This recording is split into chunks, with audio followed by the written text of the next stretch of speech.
Birzeit University near Ramallah holds open elections for the student council, which are traditionally seen as an indication for the general public stand. Fatah and Hamas are the primary parties represented on the council. This year, Hamas emerged the victor among sympathizers at this Palestinian university. Nishat Akdash, a communications professor at Birzeit, believes that due to years of corruption and a failure to overcome the Israeli occupation of the West Bank, the people have begun to look elsewhere. Now, after 4 years, you can see how strong Hamas is. If you do a general elections, Hamas will get 90%. Birzeit continually holds elections each year, and this is a major source of pride for the university. Meanwhile, for some students like Yehaya Rabia, head of the Hamas delegation and now head of the student council as well, they believe a new approach is in order. I want to ask you about your experience. I mean, you were sitting down next to pro-Hamas students. These are not fatigues-wearing militants. They're educated, college-going young men. What do they have to say about why they support Hamas and their thoughts, of course, on the Israeli narrative when it comes to Hamas and terrorism? Well, first of all, I want to say that they could not have been more hospitable and more gracious and more professional in working with me. But in regards to how they see Hamas, they see it as the alternative. Because today they see the Palestinian Authority, in particular your boss, kind of as a corrupt Uncle Tom. He has appeased the oppressor for the sake of corruption. So they see something purity or a more pure alternative in Hamas. And in regards to the Israeli narrative... Do they disregard it entirely? Do they see the Israeli point of view at all? I don't think they respect it either way, because the Israeli opinion is the opinion of their enemy. Well, first of all, there's an expression for every 2 Jews there's 4 opinions. The same could be said for Palestinians, maybe even more so. But in regards to the two-state solution, let's play word association. When they hear diplomacy or they hear cooperation in regards to Israel, they think failure. They think corruption. They don't see it as a plausible alternative. They think that Israel is not a partner, and they think that the current leadership that's engaging in the peace process with Israel is only doing it for corrupt interests. It's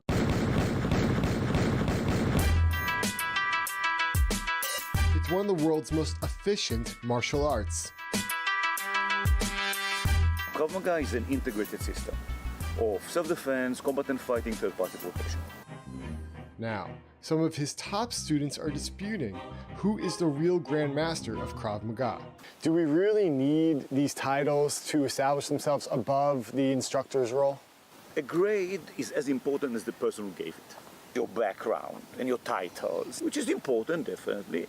Now we're going to do a demonstration on how to use Krav Maga if I'm the attacker. I'm a little terrified.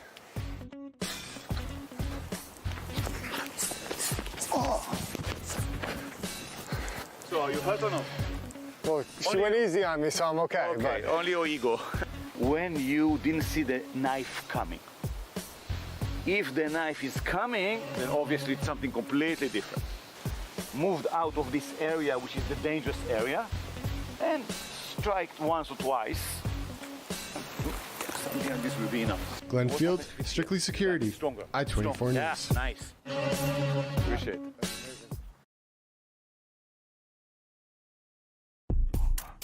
Where there is no guidance, a nation falls. But in an abundance of counselors, there is safety. That's from the Bible. It's also the slogan of Israel's Mossad intelligence agency, appropriate since the agency is famed for its covert intelligence gathering and spying. Mossad agents obtain extensive amount of cultural insight and top secret information, sometimes by covertly living abroad and sometimes by infiltrating other nations under various aliases. In the past, agents spied in the usual ways, such as the quote-unquote cloak and dagger. But today, that's changing. It's the fault of AI-driven facial recognition technology and the fact that it's gradually becoming available on the civilian market.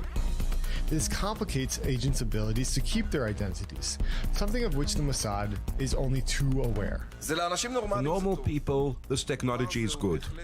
It's certainly an experience. For people who don't want to be recognized so much, it's a challenge of another order. In 2010, Mossad agents allegedly assassinated prominent Hamas member Mahmoud al-Mabhouh in a hotel in Dubai. The agents were captured on the hotel security cameras. Although they were able to flee, the concerns being raised are what if this technology prevented the agent's mission in the first place or exposed their identities? Agents operating abroad rely on anonymity. In the modern world, that appears to be a privilege not many of us have. Besides the obvious objective of remaining anonymous in the field, the technological leap of facial recognition has created a much bigger problem: crossing borders. A common tactic Mossad agents would use when crossing national boundaries is to use another person's passport and assume their identity. But today's more recent biometric passports have an embedded electronic microprocessor chip to authenticate the identity of the passport holder.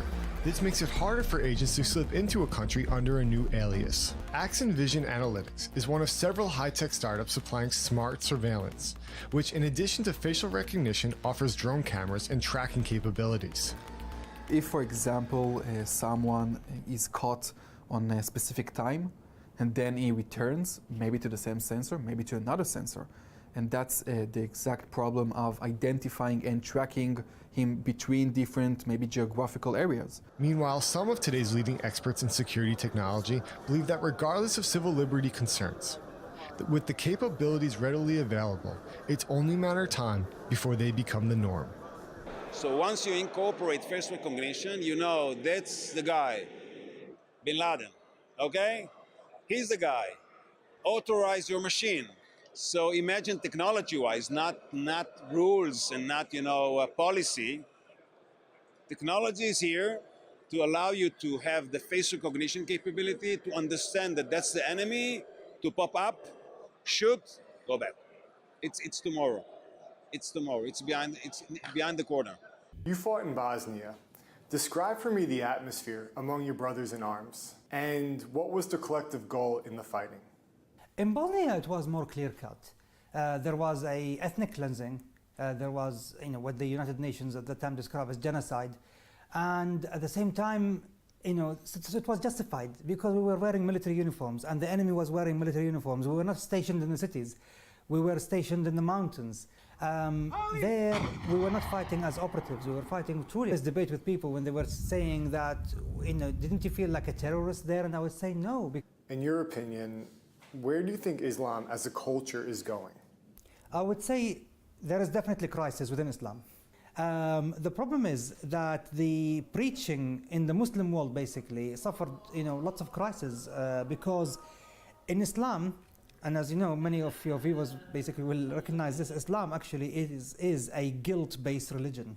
I will give you empowerment because right now, here in prison, you're humiliated by them, you're under their boots. Tomorrow they will be under yours. I mean, I might have recruited you by now, man. So. I almost gave him my email. I'm Dean. Thank you very much. Colin Price is a professor in environmentalism at Tel Aviv University, and he, like many others, believes that the effects of climate change are dangerously sneaking up on us. This 1 degree we've seen in the last 100 years is like the fever. The consensus among scientists today is that climate change is man-made through the accumulation of greenhouse gases. The more immediate effect from climate change is the warming of the Earth's temperature at a gradual pace. If you wanna, have your right, you gotta hold gun and, fight for your right, and that is what is happening right now in Sudan. Yuda is one of 650,000 refugees that have fled Darfur in addition to 2 million internally displaced.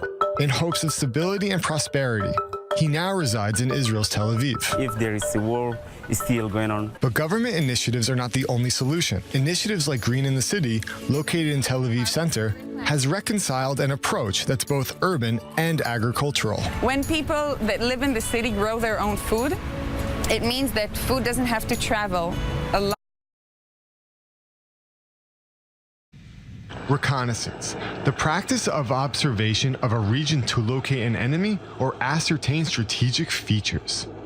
It's a fundamental component to any military, especially Israel's. We need much more eyes in the field for the commanders. These soldiers are not on an actual mission.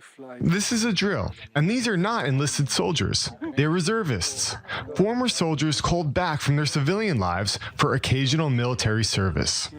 Most of the soldiers here come from a background that brings them from the regular service, as soldiers who served in special units like the paratroopers, the other infantry brigades actually. And this drill is part of a course to transition reservist soldiers from other sectors of the military into reconnaissance operatives. The most important skills that we can ask for are field skills, survival skills. We need them to understand how to live in the bushes, between the rocks, the boulders, and to understand how they can camouflage themselves, be out there without being noticed, but notice all the rest. For the purposes of this drill, soldiers partake in both roles, that of the enemy and soldiers on a mission. So actually we're all around, but you cannot see us. Okay, that's not scary at all. And along with the drill, various terrain is simulated for what the soldiers may encounter. So what are we entering into right now? That's a fake village, actually. A fake village? A fake village. You will not find any residents here.